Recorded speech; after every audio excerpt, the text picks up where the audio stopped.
Okay, so calculating spring, or otherwise known as strain, potential energy. So we shortcut this, we abbreviate this to SVE pretty commonly. Sometimes it'll just be potential energy and it's implied that it's in the spring, so be a little bit careful about that. Okay, so what we've got here are pictures of the very simplified spring. Some people draw it like this, so it looks a bit like a resistor. Other people draw loops. Doesn't really matter. Point being, we've got a spring. Cool. I'm doing this as though it's connected to the roof, and the spring's just hanging there by itself quite happily.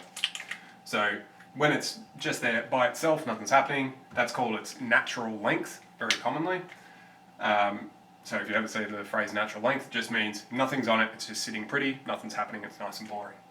Cool. If you imagine now that I was to attach a weight to that, well, unsurprisingly, it's going to go and then eventually settle. Okay, but it's going to be settling lower than it started at its natural length. Cool, so why does it do that? Because unsurprisingly, force of gravity is pulling that weight down, which thus pulls the spring down. Well, hang on, there's a force going down, and this thing eventually settles. Well, that means there must be a force going up, and sure enough, there definitely is. So we've got a force going there, and I'm going to call that Fs. Unsurprisingly, the force of the spring trying to pull that weight up, fighting against gravity. Cool. And unsurprisingly, if I take that weight off and now I push the spring up, well, unsurprisingly, I have to be applying a force, and if it's going to stay there, then it must be applying a force back. So, force the spring going down there. Great. Well, unsurprisingly, this is called compression because you're compressing it, and here it's usually called an extension. Sometimes you'll hear slightly different words, but overwhelmingly it's usually expression and compression. Brilliant. Okay. So let's go into calculations of, well, exactly how much energy and force are we getting out of this stuff. Cool. So spring potential energy, that's energy, so it's measured in joules. Half times K, which is called the spring constant, which is just a pure, not pure number. It's measured in newtons per meter, and this will vary between different springs. So depending on your spring, you'll always get a different number in this. And then this delta x squared. So what's delta x?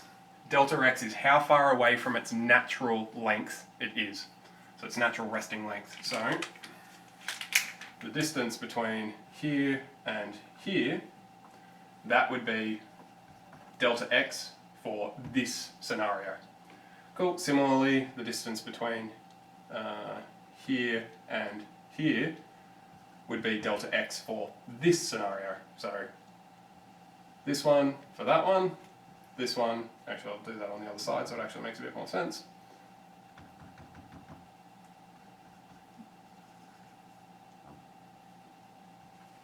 Cool, so this distance is for this scenario because that's how far it's gone up in this case.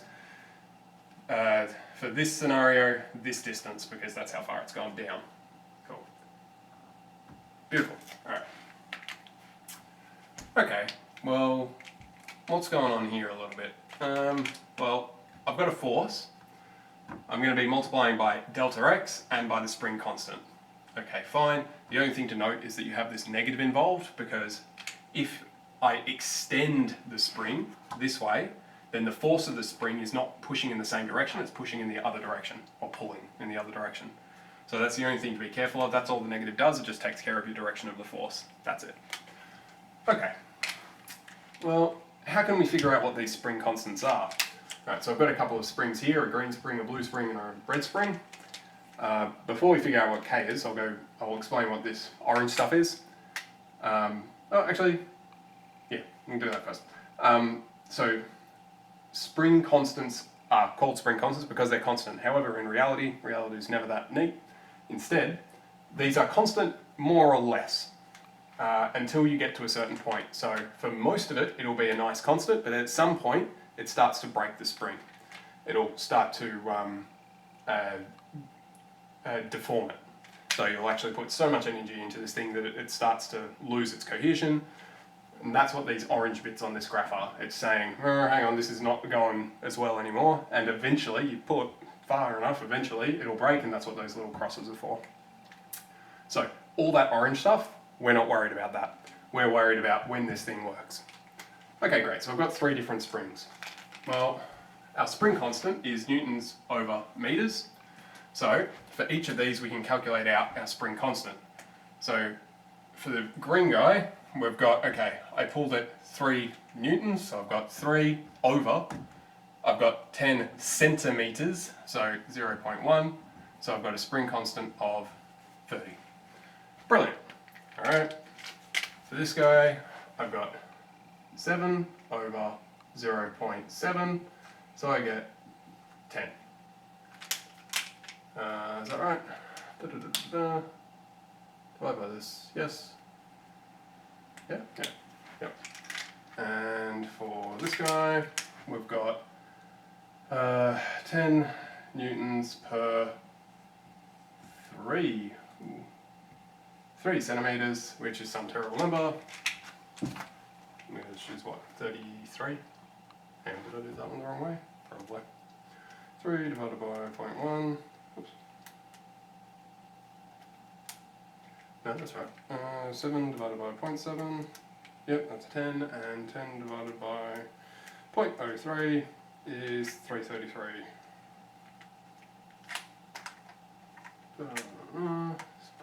Whoops, this should have been 0.07. That makes more sense. I was wondering why those numbers weren't adding up. 0.07, that's 100. That makes a lot more sense. And this guy is 333.3 ish. Okay. Brilliant. Okay, so what does that mean? Well, it's just a number, largely, that allows you to rank how strong a spring is. Okay, well, does going up in spring constants make it stronger or weaker? Well, let's think that through. I have to pull this thing 10 centimeters in order to just have, I have to pull it with 3 newtons of force, not very much force, and I can pull it all the way out to 10 centimeters.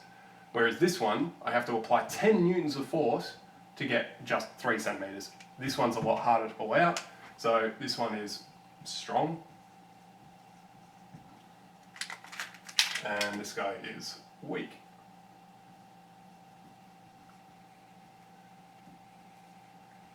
Now those are only relative terms, unsurprisingly.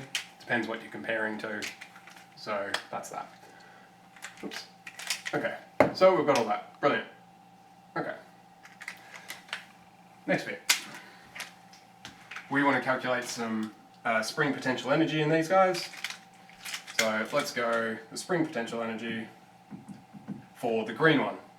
Alright, well, we've got nice formulas to follow.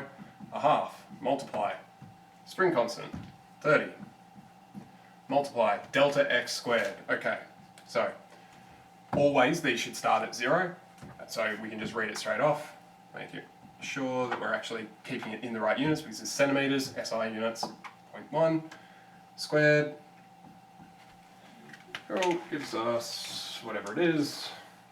15 times 0.1 square, 0.15. Cool, and as always, units joules. So this is storing not very much energy. Unsurprising, it's a weak spring, we didn't pull it overly far. Beautiful, okay, great. What does this number represent? Well, if we think about that for a second, there's something rather unsurprising.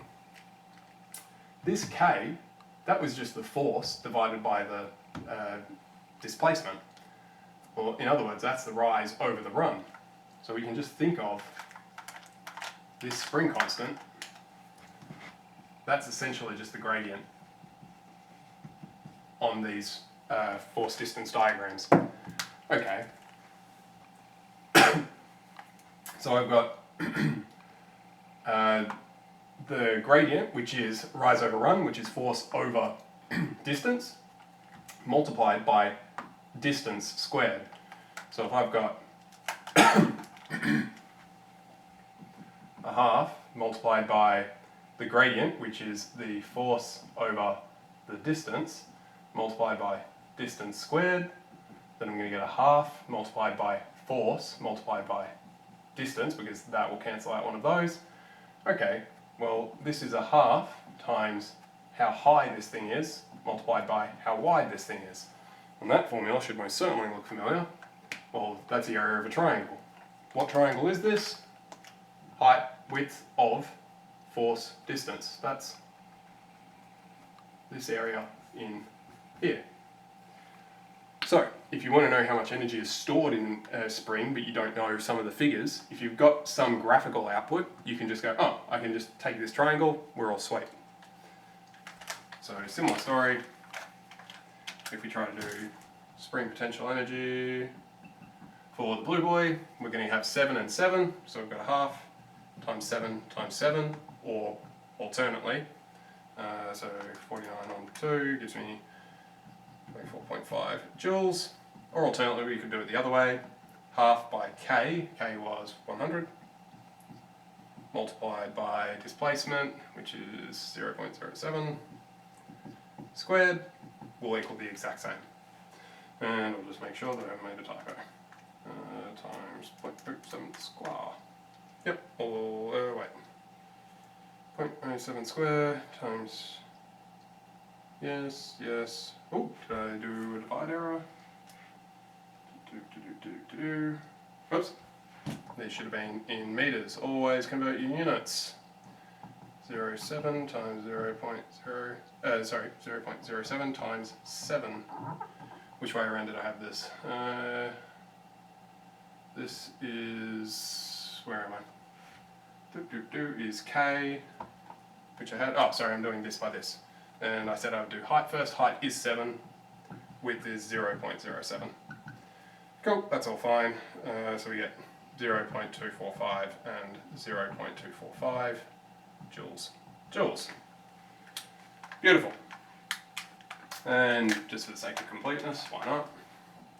Spring potential energy of the red boy, half multiplied by our height of 10, multiplied by our displacement of 0.03, and alternately half times spring constant, 333.3 recurring, multiplied by our displacement of 0.1 square, and no matter which way we cut that, should end up, oops, get out of my way, 0.5 times 10 times by 0.03,